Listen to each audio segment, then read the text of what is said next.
Welcome back to World Crisis Radio.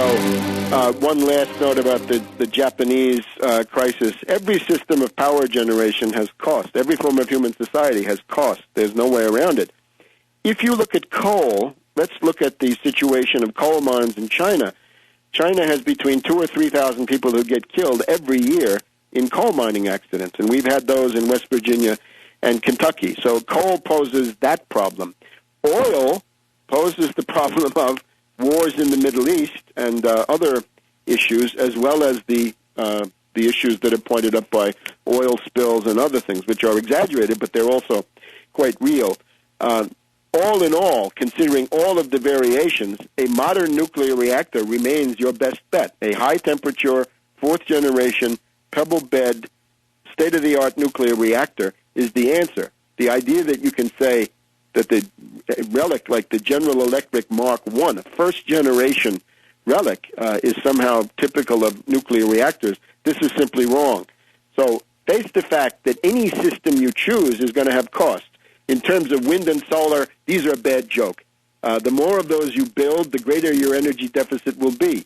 The average wind farm takes more energy to build than it's ever going to produce in its entire life, as far as we can tell. And it is incapable of handling a baseline demand of a modern industrial economy. If you refuse to have a modern industrial economy, you're therefore condemning a large portion of the population to being superfluous and therefore being eliminated. So face the real-world alternatives, and you will see that modernization, rather than obsolescence, and investment, rather than penny-pinching, is the answer. Now, concerning U.S.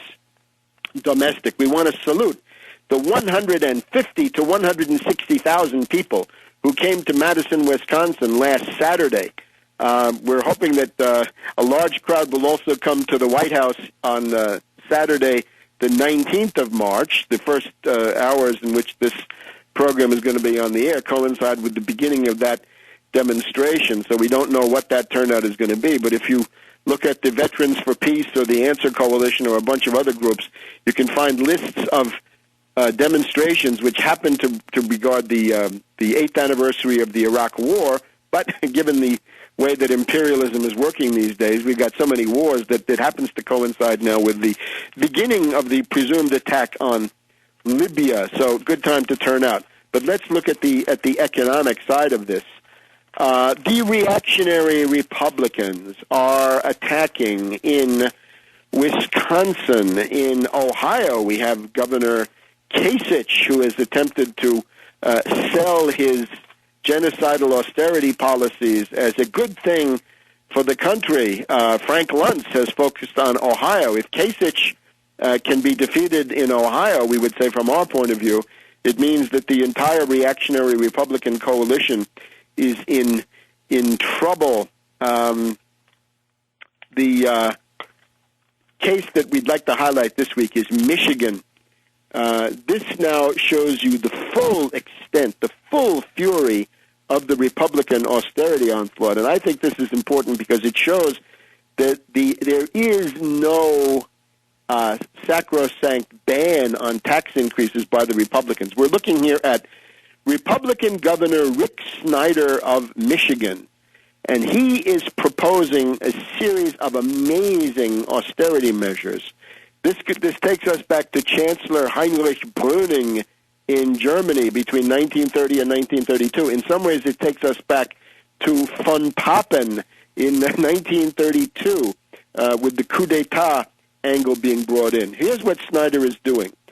Snyder is raising taxes. Yeah, a Republican governor is raising taxes big time.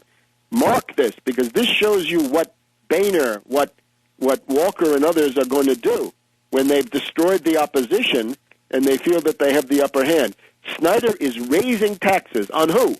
On senior citizens and the poor.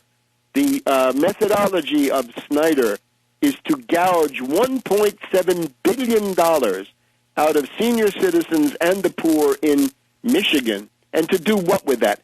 To give it to corporations and banks as corporate welfare. It's an amazing symmetry.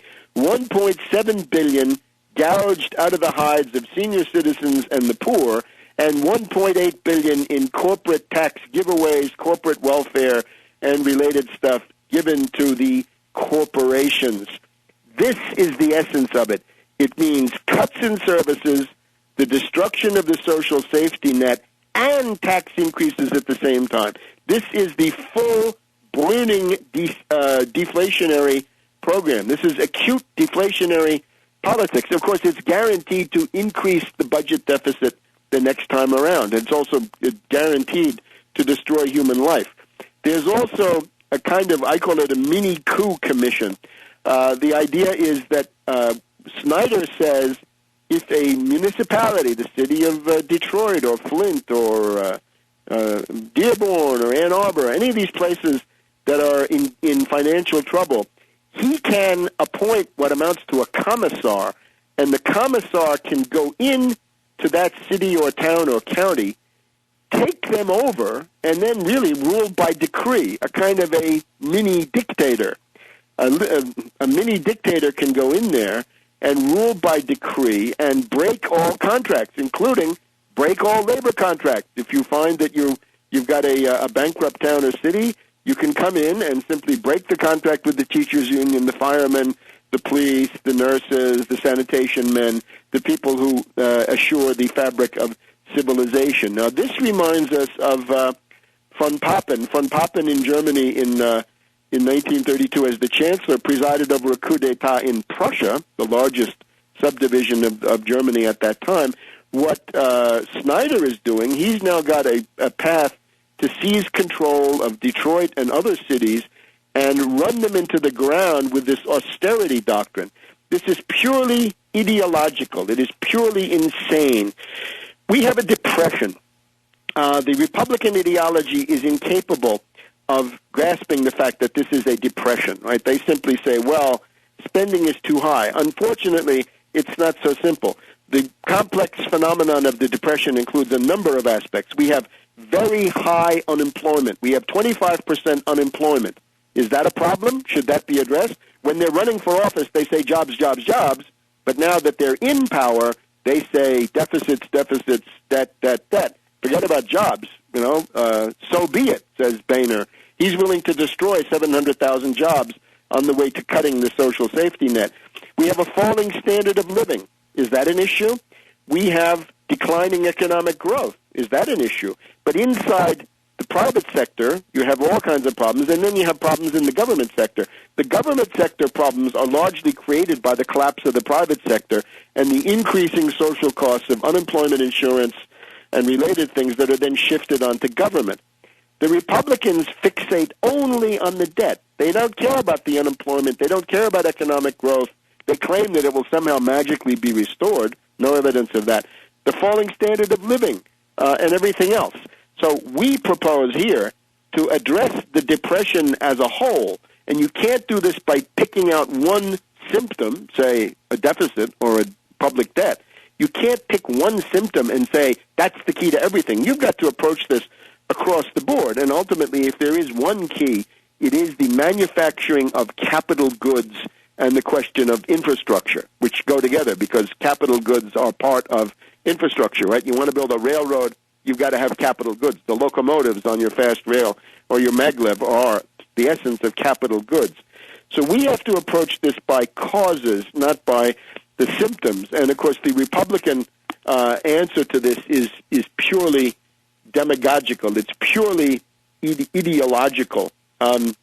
In Ohio, the most recent poll shows that 60% of Ohio voters support the cause of the unions. In other words, that they should be allowed to exist at least. 37% support the reactionary Kasich, who was a very, very nasty reactionary.